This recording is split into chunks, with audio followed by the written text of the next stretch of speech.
পুরান ঢাকার গিঞ্জি এলাকায় নজরে পড়বে দৃষ্টিনন্দন এক মসজিদ। নাম তার কাশবাবটুলি জামে মসজিদ। তবে মসজিদের গম্বুজের চূড়া থেকে শুরু করে ভেতরে বাইরে পুরো দেওয়াল, মিনার সবকিছুই চিনির টুকরির কাজ করা। এ কারণে স্থানীয়রা বলেন চিনির টুকরার মসজিদ। এটা অনেক, আমার দাদারা পড়ছে, আমার বাবারা পড়ছে, এখন আমরা পড়তেছি, এখন আবার আমার নাতিরা পড়বে। এই রেওয়াজ চলতেছে আর কি, যে আমাদের একটা মসজিদ আমাদের বাংলাদেশের মধ্যে নামি দামি আছে, সবাই নামাজ পড়তে আসে, ছবি উঠে নিয়ে যায়।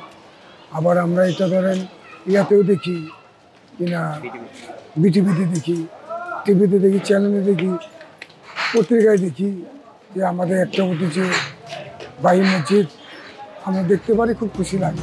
রাজধানীর কসাইটুলির ক্যাপিগোস রোডের পাশে কারুকাজ সমৃদ্ধ মসজিদটি সমহিমায় দাঁড়িয়ে আছে।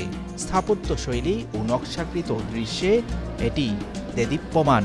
৩০ বছর ধরে বিটিভির আজানের সময় এ মসজিদের দৃশ্য দেখানো হতো। এশিয়াটিক সোসাইটির ঢাকা কোষ গ্রন্থের তথ্যানুযায়ী ১৯০৭ সালে এই মসজিদটি নির্মাণ করা হয়। আব্দুল বারী নামের একজন বিশিষ্ট ব্যবসায়ী ও ধর্মবীরও মসজিদটি প্রতিষ্ঠা করেন। বর্তমানে মসজিদটিতে একসঙ্গে নামাজ পড়তে পারেন প্রায় ১৫০০ মুসল্লি। মসজিদটির মূল অংশ এবং বারান্দা সহ প্রায় ২ কাঠা জায়গার উপর অবস্থিত। মসজিদের মূল ভবনের ভেতরে ও বাইরে দেয়ালসহ সম্পূর্ণ জায়গা সিরামিক দিয়ে ফুলের গাছ ও আঙ্গুর ফুলের ছবির মাধ্যমে সৌন্দর্য ফুটিয়ে তোলা হয়েছে। কয়েক বছর আগে মূল মসজিদের পূর্ব ও উত্তর পাশে সম্প্রসারণ করা হয়। মূল ভবনটি একতলা হলেও বর্ধিত অংশটি ৩ তলা। বর্তমানে মসজিদটি প্রায় ৫ কাঠা জায়গায় অবস্থিত।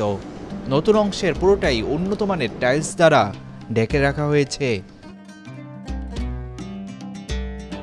চাকচিক্য এই চিনির টুকরা মসজিদের পূর্ব পাশে রয়েছে অজু করার একটি হাউসে সিমেন্টের একটি পদ্ম ফুলও তৈরি করে রাখা হয়েছে। ৮০ দশকের শেষের দিক থেকে এ পর্যন্ত মসজিদের বিভিন্ন অংশের সংস্কার করা হলেও মূল শৈল্পিকতা, কারুকাজ ও নকশায় কোনো পরিবর্তন করা হয়নি। স্থানীয়রা বলছিলেন জন্মের পর থেকেই তারা এই মসজিদে নামাজ আদায় করে আসছেন। তাদের বাবা ও দাদা এই মসজিদের মুসল্লি ছিলেন। প্রতিদিন এই মসজিদটি দেখতে দূর দূরান্ত থেকে মানুষজন আসে বলেও জানান তারা।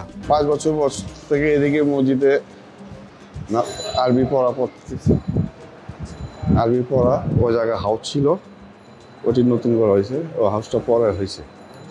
ছোটবেলা আমরা যা দেখছি এসব নতুন হয়েছে। এই জায়গায় একটা বারান্দা ছিল, পুরাতন এটি। হ্যাঁ,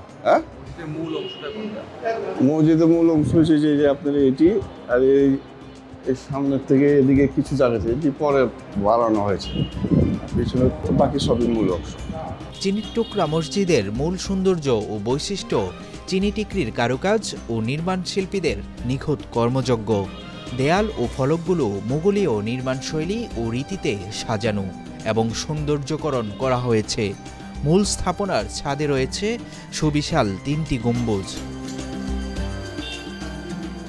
রং বেরঙের চীনামাটির টুকরোর পাশাপাশি ব্যাপক হারে চীনা মোজাইকেরও ব্যবহার করা হয়েছে ঐতিহ্যবাহী এই স্থাপনায়। তাই তো পুরান ঢাকার মানুষের কাছে নিজের নাম ছাপিয়ে পরিচিতি পেয়েছে চিনির টুকরার মসজিদ নামে। Abu Bakr Raihan, Daily Sun.